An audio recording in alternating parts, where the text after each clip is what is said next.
Bonjour, nous allons voir ensemble comment procéder à la sortie d'un salarié sur Sage Business Cloud Pay et comment effectuer le signalement fin de contrat.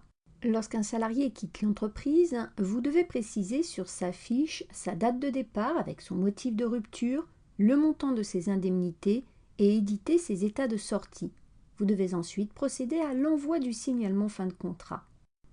C'est par le menu Salarié, fiche du salarié, après avoir sélectionné le salarié concerné via la liste déroulante, que vous allez pouvoir procéder à la sortie du salarié en cliquant sur le bouton à la droite de l'écran. Un assistant de sortie vous guidera dans les différentes étapes.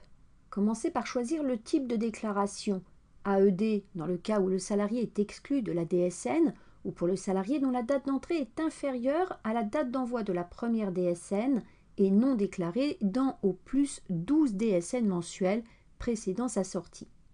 DSN FCT ou DSN FCTU pour générer le signalement fin de contrat de travail ou le signalement fin de contrat de travail unique pour le salarié dont la date d'entrée est supérieure à la date d'envoi de la première DSN ou pour le salarié dont la date d'entrée est inférieure à la date d'envoi de la première DSN mensuelle et déclarée dans au moins 12 DSN mensuels précédant sa sortie.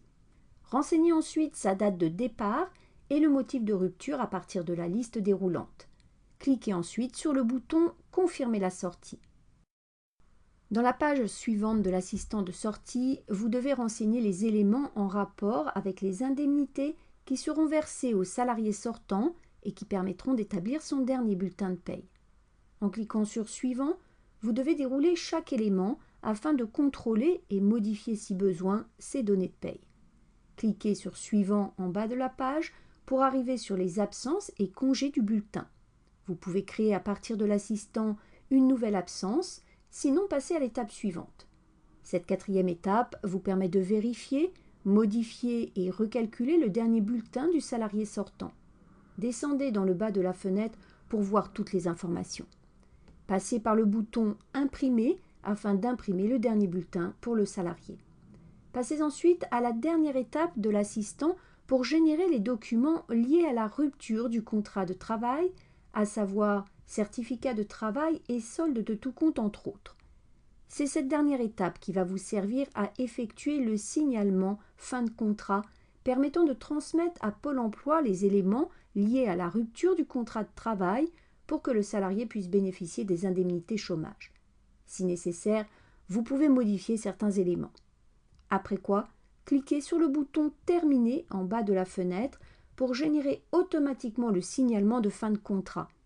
Si vous répondez « Oui » au message qui apparaît, vous serez redirigé sur la liste des déclarations de signalement. Vous pouvez sinon accéder à cette même liste par le menu DSN Signalement fin de contrat. C'est par ce menu que vous allez passer pour envoyer dans un délai de 5 jours le signalement fin de contrat de travail et vérifier son acceptation. Cliquez pour cela sur la déclaration à envoyer, dont le libellé commence par « Fin de contrat de travail » et reprend la date de sortie et l'identité du salarié. Vérifiez et complétez si besoin les différents onglets « Salarié »,« Contrat »,« Paye »,« Cotisation »,« Arrêt de travail » et « Fin de contrat », ainsi que les données des menus sur la gauche de l'écran. Pour procéder à l'envoi de la déclaration de signalement fin de contrat, passez par le menu « Traitement envoyé » en mode réel et confirmez l'envoi. À partir du moment où vous avez envoyé le signalement fin de contrat, vous devez remettre au salarié l'attestation employeur rematérialisée fournie par Pôle emploi et disponible sur votre compte netentreprise.fr.